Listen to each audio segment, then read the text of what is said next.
Hey, I'm doing a series of videos here on the stages of rust, and there's basically four stages. And now this vehicle has 24,000 miles on it. It's a 2023 model. And the thing I like they're doing with a lot of these vehicles is they're putting like a plastic cover here to keep salt off crucial areas. But you can see there is no rust on this vehicle whatsoever.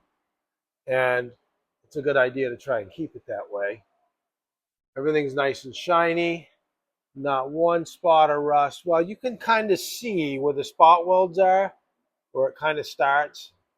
The spot welds are like a raised portion, um, allows the rust to start. But if you live in the Northeast, you really should get the vehicle undercoated. Now, you look at something like this, not a huge deal. That's where it starts. And you could actually get on your own vehicle if you're physically able to, and just spray whatever, some rust penetrant on there, anything like that, just to deter the any future progress of it.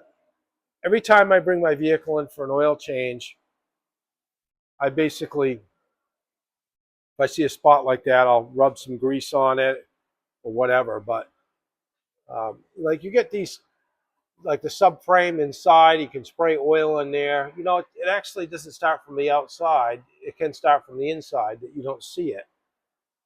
But these plugs here were properly installed. These are put on in at PDI. They actually chain the vehicles down onto the haul trucks with these spots.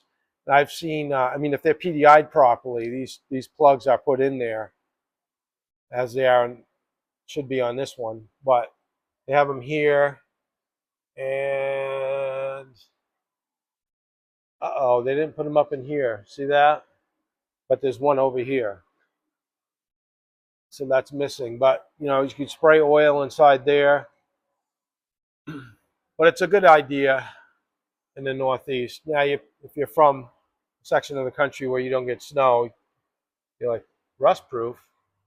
What are you talking about? I actually had one of my customers, they went south with their vehicle. They got an oil change done, and they had it regularly undercoated.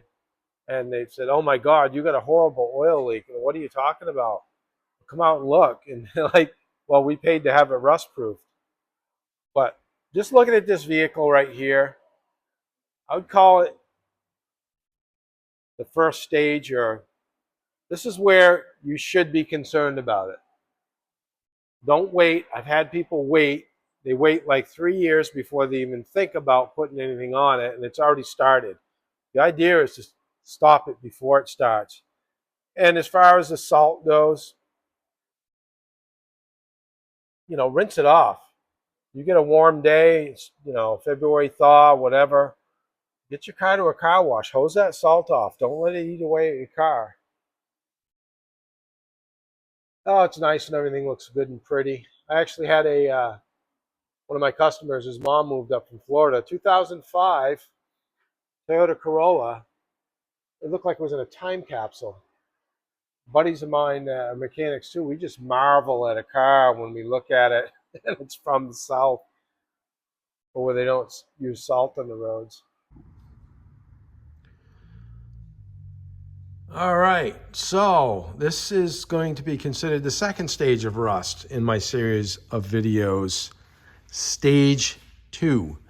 If you look at this frame, it's not bad at all, but it's got rust starting on the spot welds, and that's where it usually starts. And you can see up here a little access hole. Toyota put that in there. That's where you want to spray your rust proofing in. As many of you may or may not know, Toyota had a problem with a lot of trucks, Toyota Tundras, Tacomas, with the frames rusting out. But you can see where all those little spot welds are, right here, here. It all starts there. And all these cavities underneath the truck, right in there, should be sprayed. Anywhere there's a hole in the frame or access, should definitely be done that way. Now, my '05 Tundra over there, I didn't have problems with the frame because I undercoated it every year, and I kept up on that. And a lot of people didn't. Well, of course, you know, in New England here, we put salt on the roads, and we all know what that does to our trucks and cars. So the best thing to do is keep it off there. But I'm going to strongly recommend to this gentleman that he undercoats this because you can get a lot of years out of this truck. That is stage 2 of rust. Hey, Joe here. So we're going to have a little discussion about the stages of rust. And if I had to put it in the stage on this vehicle, I'd say it was like stage 3. 2008. I mean, if you look at the stabilizer link, not the link, the stabilizer bushing collars are all rusted, ready to fail. And the actual mount that they go to is not looking so good as well. This vehicle does not look like it has seen any rust proof. And if you can see right here, this brace is completely rusted away. I'm going to tell the person that owns this car that they really need it to get it rust proofed or undercoated, because it's not out of the question that next year right up in here is going to be rusted through. But everything back here, I mean, you're looking at like the gas tank straps, those are compromised. Best thing this car's got going for it is it's got the coated lines, which is really good. Same with the fuel lines.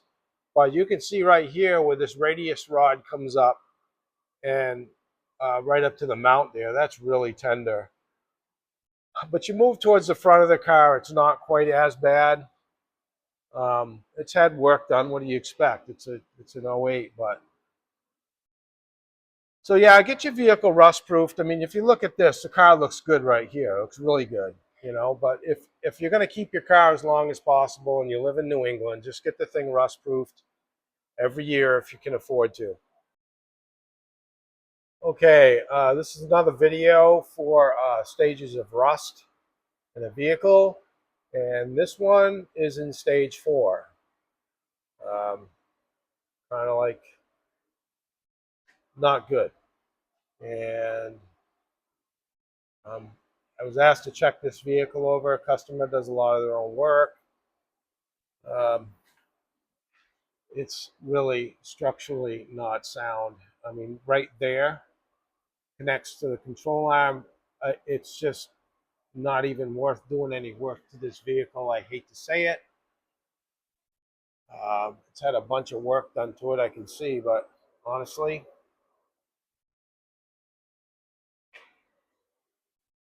wow, yeah, it's not good. They wanted the transmission fluid changed, and I'm not even going to do that. An exhaust leak there, but yeah, I don't have any good news for this guy. I hate to say it, but the vehicle was inspected last September, so I don't know who did that, but none of my business. But I think they might need to open their eyes a little bit.